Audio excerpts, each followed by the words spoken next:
again here. Say hi, Mike. Hi. We're here again as Should We Even? In this week's episode, we're going to explore the fact of should we even consider size? Does size matter? So here we have our harvest of squash. Now, if you watched our last video, we did harvest these, so go back and watch it. It talks about growing and harvesting.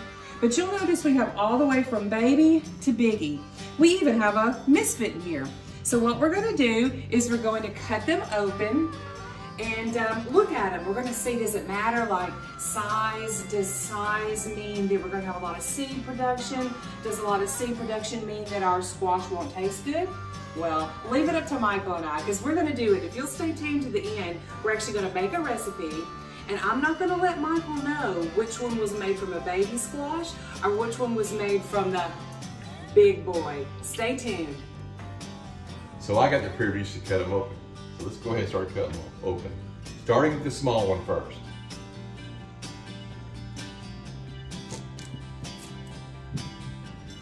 And you can see there's little tiny baby seeds in there. Not that much meat to it. So let's move on to number 2. The next one.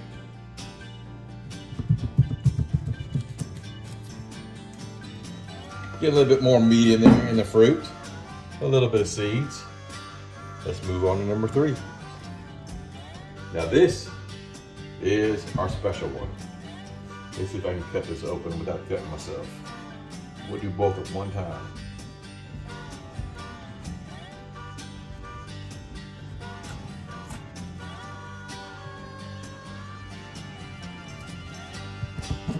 So normally when we harvest squash, we get it when the skin is smooth and it's not knobby, but something was very interesting, and I think I'm gonna say it was the weather, because we had several of our fruits and vegetables, now they're starting to get bigger, so let's see. Well, I would say probably the same amount as these. So normally the knobby means that the fruit is gonna be real seedy,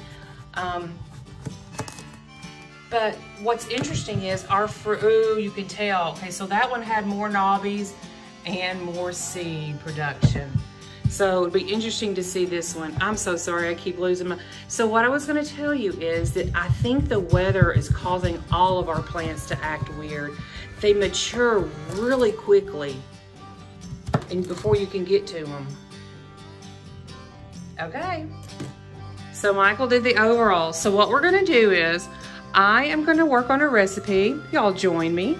I would love for y'all to join me. We're gonna do a keto-free recipe, which will be, we're gonna do some chicken thighs and some onions and garlic, and we're gonna use this squash, but we're gonna test him to see if he can tell the difference between the tender baby squash, which people generally say is the one they want, or if the older squash will do. What do you think, baby? You up for a taste challenge? I'm up for a taste challenge.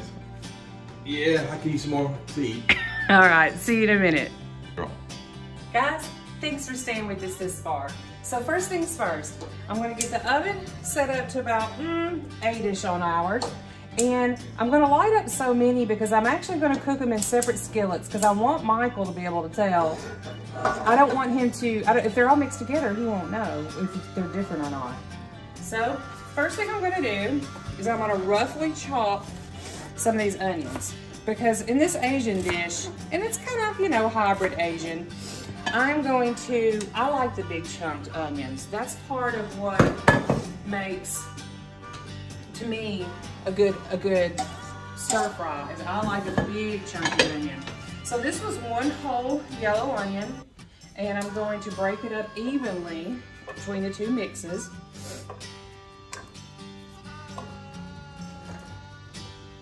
Now, if y'all have ever watched Flav City on YouTube, you've got to watch that, because I really have learned a lot from him. He teaches you about when you go to the grocery store, there's so many things on the shelf and they all taste good, right?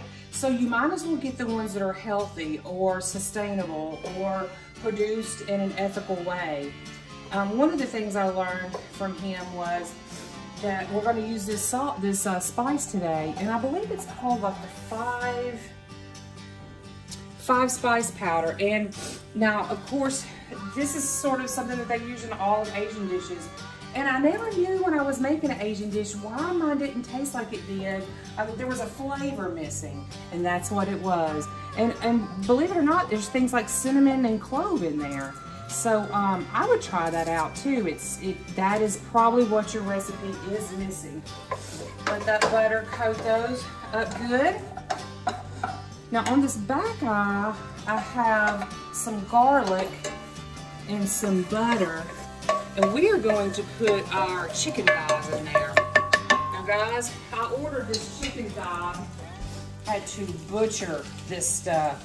Excuse me, I'm using a paper towel to dry it off a little bit, and I should not have done that either. Boy, what am I learning on the fly? So anyways, I had to butcher this chicken to get it to come apart. It still had the bone, it still had the skin. I would have put it on camera, but I was so embarrassed for y'all to see how this chicken was so mutilated. But you know what? It's gonna taste delicious. So let's get it in here.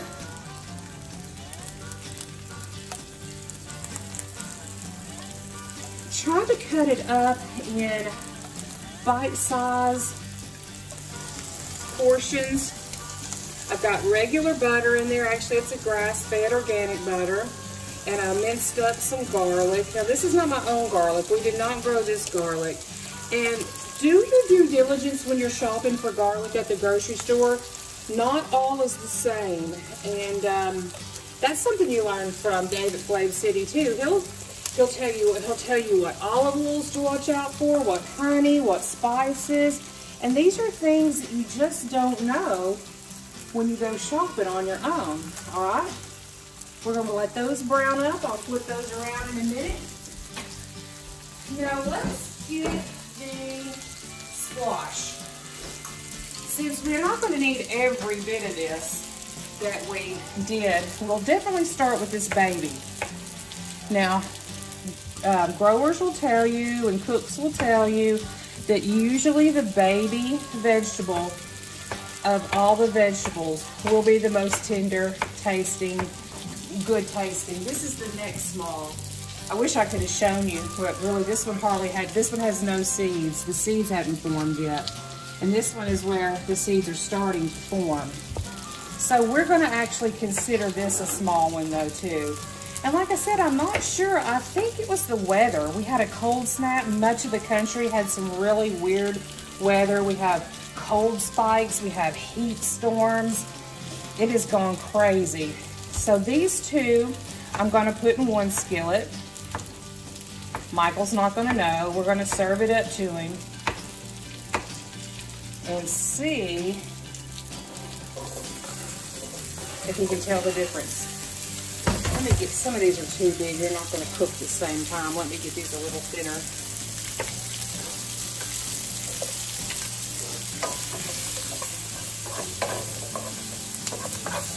Turn that down now. That is up too high. I don't know about you guys, but each one of my eyes on this stove has a different plan of its own, no matter what number it's on. It's not going to be, it's not my most consistent thing. All right, now, which one should we choose? Should we choose Monster just so we can, I think we should, just for the test. I think that's what most people want to know. You have a squash. Is it just too big to taste good? Or will it taste okay? Man, I don't even know how to approach this bad boy. So, guys, leave a comment down below. Does size matter? Do you have a certain vegetable that you like and you only like it when it's small? You know, speaking of different things, fruit. Fruit, for instance, is quite the opposite. If you get to pluck some fruit before it's ready, when it's small, it'll be tart and sour. It needs time to build up its sweetness. But with vegetables, oh, I know one right away. What about tomatoes, you guys? Instead of getting them when they're ripe, you eat a green tomato. How many of you guys love green tomatoes? Fried green tomatoes. Where are my southern folk at? Let me know in the comments below. All right, guys, I'm gonna give y'all a little break. We're gonna let this cook up and we'll come back after it's a little softer. Welcome back again, guys. So you'll see that the onion is starting to sweat out. Everything's getting a little softer. I've added a little bit of pepper.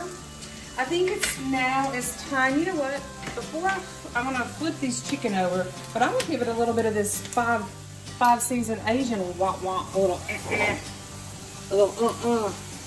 before I flip it. This chicken is not going as fast. I've never even cooked on this back eye. So boy, this video, thank you guys for enjoying our videos and watching. I'm telling you, because of our community, we learn so much together and we give each other so much encouragement. So one thing is, I've learned that my back eye on the stove does not cook at as high a rate as the other ones. But yet, somehow I burn one piece of chicken and the others are raw. So there's that. All right, keep with us. Let me see, I'm gonna put a little bit of salt on that, a little salt on that. It'll cause the squash to sweat and get liquidy. But at this point in the cooking process, we have enough time to cook that sweat off. So I'm feeling okay about it. Now remember, this is the big boy with big seeds, and this is the little guy with really virtually no seeds. So stay to the end and we'll do a taste test and see if Michael can tell which one was the baby squash and which was the big squash. Okay guys, now the two sections have gotten a little soft. That I think they're about ready. Now one thing I can tell you right away that I noticed is that the big boy, which was the older squash, it has tougher skin. So it seems like it takes longer to cook it to get it soft. Now, I'm gonna put this chicken in. Now, normally I would do like a sweet and sour glaze with this chicken. Babe, can you get in close to that? I mean, does that not look juicy and flavorful? I wish they could smell it. Garlic, onion everywhere. So I'm just gonna take these little nuggets that we made of chicken thighs. And normally, like I said, I make a glaze, but earlier I think I mentioned that we would do this keto style. So I'm going to forego the sweet and sour glaze. But I want to show y'all, these are the spices that we use. So if you'll scan in, we use the black pepper, we use Himalayan sea salt, we use the 5-spice powder, we use red chili peppers. Oh my goodness, we use pepper flakes on everything in this household. And then some avocado and some butter. That's it. Now, there's no precise, this, that, I use this amount. What I do is I shake till I feel like I don't want to shake anymore. And I just taste it as I go. So now, I think it's time for us to do the taste test. What do y'all think? Should we let Michael taste these now? Come on, let's see. Okay, here we go. We're going to test them. For bowl number 1. Nice good. And tender. Those are real good. Okay. Let me grab some of the chicken in there. Should I have done anything too spicy, too sweet, too no, just perfect. Good? Okay, and you got the, okay. Bowl number 2.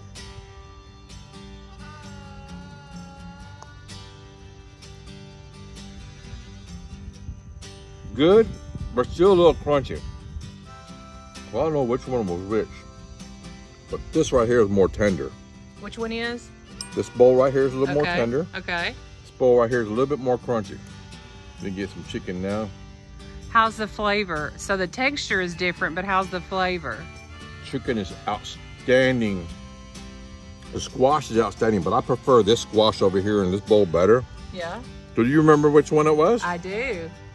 Which one was it? I think the one you're eating right now is the baby squash. And the other bowl was the big boy squash. Yeah, it definitely doesn't cook as tender as a small squash.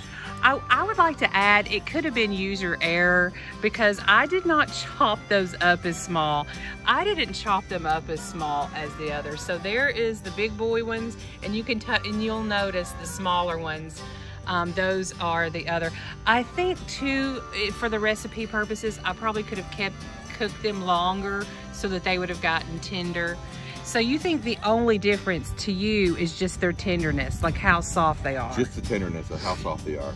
And like I said, that might have been me. This is more crunchy. Well, I'm glad. Thanks for testing it, guys. Thanks for staying with us. We're gonna also mention this real quick. Stay tuned for the next episode when we're going to take these and do what, Jen? Well, they're onion scapes, and we just had an onion harvest. So if you can check out in our video last week, you can see our onion harvest. So I cut the scapes off, and guys, I was like, well, we can't let these go to waste. So I Googled it, and there's lots of things you can do with onion scapes, but I'm gonna do something that I have never found, and I think it's a cool idea, and it involves stuffing them with cream cheese. So that's gonna be good. Let's hope so. Stay tuned and we'll see. Thanks, guys. See you soon. Well, the next time when we ask, should we even? Bye.